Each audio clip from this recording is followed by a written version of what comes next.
Some of the Haitian migrants in Springfield, Ohio, who were targets of massive lies and hate during this election season, are reportedly fleeing the city they've called home for years.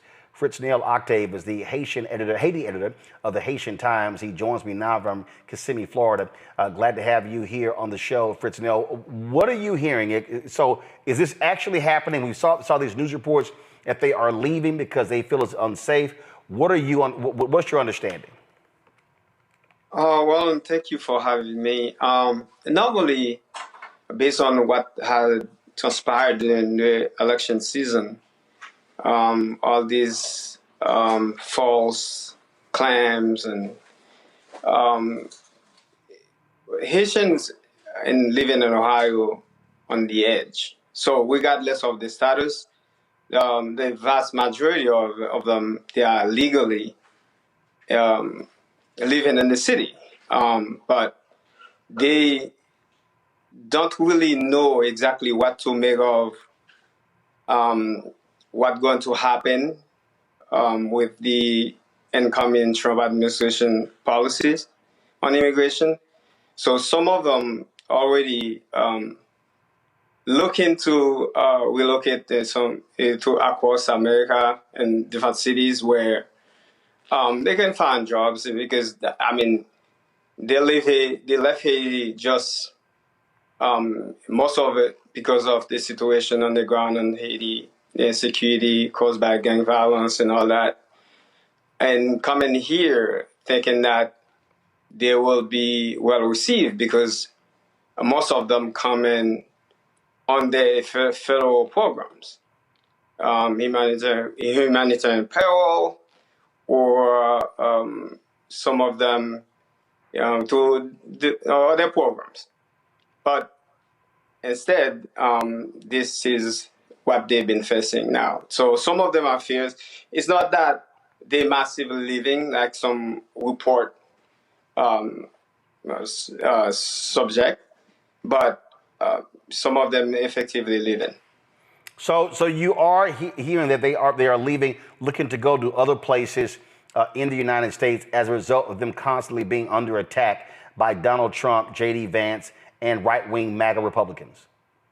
Well, it's not all because of the fear. Some of them were there temporarily to work, and then as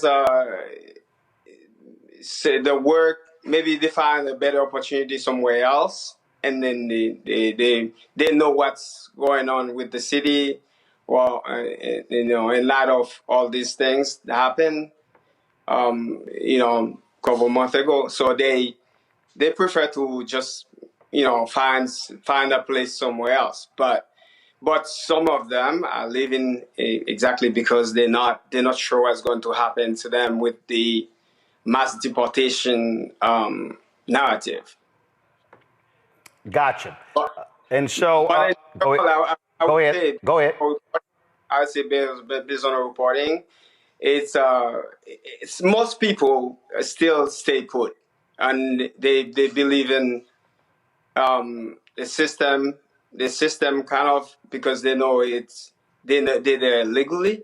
Some of the people has been living there for years. They settle well in the city. They have the business running. Personally, some of them have good jobs, so they're solid in those jobs. They don't let fear take over them, but some of them don't really know what to make of, especially those under the TPS program. They don't know when the TPS expired and in 2026 what's going to happen. And then some of them also under the Biden humanitarian parole program. So due to expire after 2 years, they've been admitted in the country. So these are people who are mostly scared of the situation. All right, then. Well, Fritznel, we surely appreciate you joining us. Thank you so very much for giving us an update on that. Yeah, thank you, Roland, for having me. Thank you, everyone, for listening. I appreciate it. I want to go to my panel here, Omakonga. I'm going to start with you. I mean, we're going to hear more of this. Obviously, there are people who are scared to death when you have these Project 2025 people coming in saying they want to do mass deportations, they want to deport some 11 million people, and you've got some black folks who are cheering that as well. But here's the thing that also I need a lot of these folks who are black to understand. When you look at the black population in the United States, 10% of that are black immigrants. 10% of that. So when we start talking about these cities and different places, do understand that that's going to have an impact when census gets taken, when it comes to resources. But again, if folks want to sit here and want to be in massive opposition, go right ahead. But you're already seeing Amakongo, farmers in California saying, we're letting y'all know there's going to need to be some exceptions, because if this happens, food prices are going to skyrocket. And they said, who's going to come out here and pick these crops? Same thing in Florida. Absolutely. And Tom Homan, the border czar, doesn't care. And going to your point about black people and immigrants in our communities, we got to be mindful that when some of his agents come through, all four of us can be Haitian as far as they're concerned. And if people think that they're not going to get mistakenly swept up in some of this, because Holman said we're going to go after the criminals first. He said first. So they got other plans. And so just getting swept up in something like that alone can be problematic if you're in detention, lose your job, so on and so forth. So that's number one. Number two, a lot of us who are complaining about, these immigrant centers, community centers to help that ones that got brought to New York and all these other places, guess what? What stock is soaring now, right now, Roland? Private prison stock, because Trump is going to turn these areas into prisons. And so we're going to be having more prisons coming to our communities if people aren't paying attention to that. And lastly, as it relates to people basically living in fear, I've heard stories about families who are leaving instructions for their children with their neighbors or other family members who are legal, about their kids' allergies and medical records and all of this other type of stuff, in case there's a day where their kid comes home from school and their parents are gone. Like, this is how deep this is penetrating people across the country. And for those of us who are not going to have compassion for families like that, at the very least, we can have a little bit of sensitivity to what's going to be happening to all of our neighborhoods, because they are going to be ravaged physically, and they're going to be ravaged economically by what you just talked about in terms of the farmers and the high prices that are going to be going up. So again, if you're not paying attention to this, we are going to get what we deserve. They're going to be hitting our communities hard as well. We got to wake up. Jade? So, I'm sorry, did you say Jade or? Yeah, go right ahead. You're all right. It's you. Go ahead. I'm sorry. I wholeheartedly agree with the previous speaker, because that's the first thing that came to my mind initially, right? There's about 12 to 15,000 Haitians that live in Springfield. There's only roughly 60,000 residents. So if you are sending the majority or a vast majority of the residents away, and that vast majority are probably business owners, private business owners, have family businesses, then what does that do to the local economy, right? How and what effect does that have also on the families? And it's really disheartening to hear that parents are leaving, essentially, it sounds like wills, right? Or to-do list for their children in case they are taken away. That sounds like a form of modern day slavery, if you ask me, looking over your back, hoping the man doesn't come get you and make you go back on the plantation, right? And most of these Haitian migrants that we're talking about are actually here legally through temporary protected status. And Trump is well aware of that, yet and still he vowed to end that status. So those really concern me. Those matters really concern me. Julian? Well, we should all be concerned. This is really frightening at some level. These are people who come here legally. In some cases, they were recruited because of labor shortages in Springfield. Let me underline that, what I just said, labor shortages. As Roland said in setting this up, who's going to pick the lettuce? Who's going to deal with the crops? On my block here in Washington, D.C., I would say, who's going to clean your house? I mean, there are 4 or 5 sisters who are clearly Latina.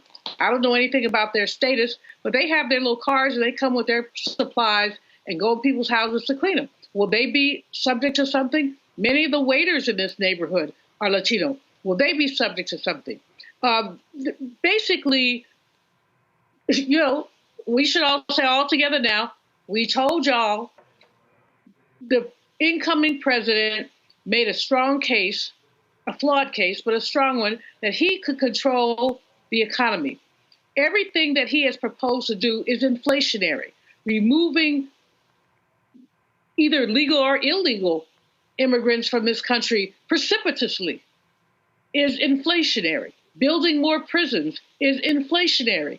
Adding tariffs is inflationary. So he says that he wants to be the one who can corral the economy. Frankly, Biden and Harris were doing a good job. We had seen inflation go down to the Fed target of 2%. We have seen a number of other positive things in terms of the unemployment rate. They've been hitting all the marks. Their flaw, as we've talked about many times here, is they ain't tell nobody. They didn't toot their own horn. But I don't know if it would have mattered, because I think too many ignorant white people, I'm just going to call them ignorant, too many of them, frankly, voted their race and not their pocketbook. If they had voted their pocketbook, they would have voted for Harris, Walz. But instead, they voted because they could not stand to pull a lever for a black woman. But in any case, you know, as Roland said, I'm not going to repeat it, F around and find out. F around and find out, because I dare say that based on many of the economists who have said, the Wall Street Journal economists said that the Harris-Walz economic plan was better than the Trump, whatever that other little man's name is, that the Harris-Walz economic plan was better. But in 6 months, I dare say if they do even a third of the stupidity that they say they're going to do, we will see inflation rising. If they deport, inflation rising. Tariffs, inflation rising. We can go down the list, and inflation rising, but people voted essentially because they voted their whiteness. Well, this to me is also, I find to be hilarious. Go to my iPad, Henry. Trump's deportation vow alarms Texas construction industry. I'm like, where in the hell have y'all been for the past several years? You've got nutcases, Governor Greg Abbott. You've got Texas Governor, Lieutenant Governor Dan Patrick, Republicans in the state, doing what they're doing. And so, yeah. So y'all are sitting here, but guess what, Texas? Y'all voted for the man. Y'all voted for Abbott. Y'all voted for Dan Patrick. In fact, Republicans control all statewide offices. They've done so the last 25 years. This on y'all. So guess what?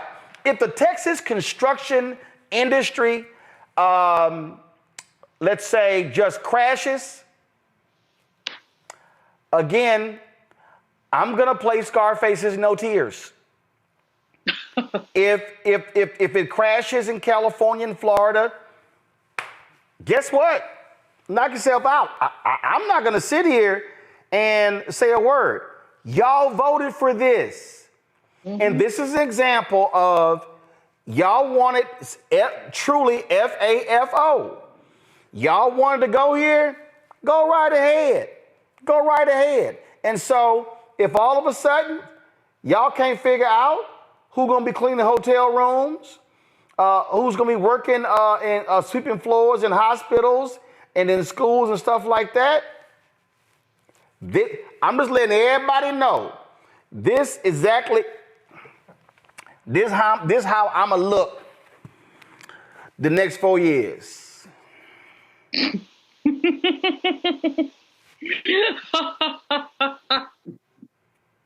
All I'm gonna say is, what's for lunch? What's for dinner? Because folks say they wanted this. Okay, all right, y'all gonna get it. Y'all gonna get everything y'all want and that y'all desire. And all y'all broke-ass white people in Alabama, Mississippi, North Carolina, South Carolina, Arkansas, Tennessee, I can go on and on and on. If they whack the Affordable Care Act and now y'all ain't got nothing, yep, y'all gonna get the same look. All I'm gonna ask is who you vote for. That's why I need everybody right now watching the Black Star Network. I need y'all to get this shirt. I need y'all to pull up my graphic. Y'all need to get this shirt right here. Come on, pull it up. Don't blank, pull it up. Thank you. Don't blame me. I voted for the black woman. I'm telling you right now, I'm going to wear that shirt. I don't want to hear nothing. I don't want to hear the complaining. I don't want to hear the whining. No, leave it up. Y'all, this is where I want y'all to go. I want y'all to get y'all. I'm telling y'all, it's rolandmartin.creator-spring.com. And matter of fact, I'm going to have mine on this weekend in Houston when mine comes in. But that's it right here. Don't blame me. I voted for the black woman. Because remember when Donald Trump was at his rallies, he's like, well, do you want to vote for the black guy or the white guy? I think they want the white guy. All right, cool. That's who I'm rocking with. And so y'all get y'all shirt, rolandmartin.creator-spring.com. Again, all the proceeds go right back into the show. So I don't want to hear nothing. And if y'all black, and I see some black men and black women out here, I saw some woman on some woman crying on Twitter about how, I don't know, she mad, I need to get canceled, I'm not covering them in Chicago. So you don't want me to have a show, but we want to cover you. Make up your damn mind. So y'all do what y'all want to do, but I'm telling y'all right now, if the construction industry in Texas crashes, no tears. Hi, I'm Isaac Hayes III, founder and CEO of Fanbase. Fanbase is a free to download, free to use, next generation social media platform that allows anyone to have followers and subscribers on the same page. Fanbase was built through investment dollars from equity crowdfunding from the Jobs Act. People just like you help build Fanbase, and we're looking for more people to help build Fanbase. We are currently raising $17 million in a Regulation A crowdfund on Start Engine. We've already crossed $2.1 million, but we're looking to raise more capital from people just like you that deserve the opportunity to invest in early stage startups without having to be accredited investors. So right now, I'd like you to go to startengine.com/fanbase and invest. The minimum to invest is $399. That gets you 60 shares of stock in Fanbase right now, today. And then use Fanbase to connect with friends, grow your audience, and be you without limits.